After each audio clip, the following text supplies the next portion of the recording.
take the stop.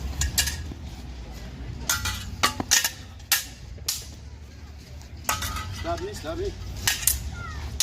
And stay there so I can put my sword in your gun. Okay, I'm aiming for your back.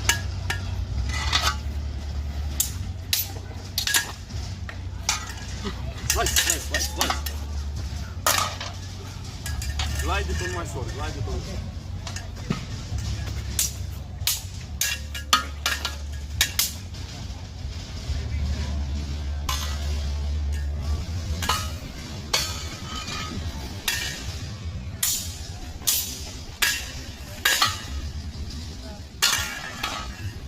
Drop.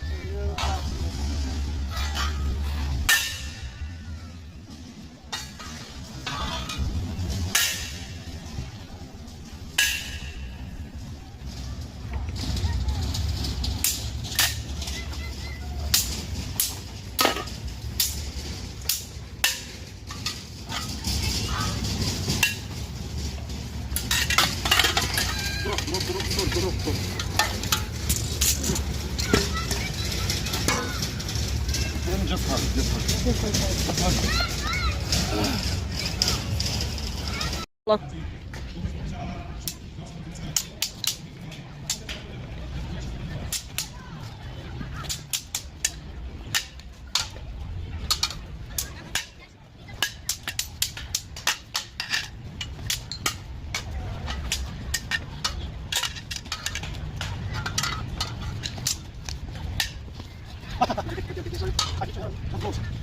Sorry.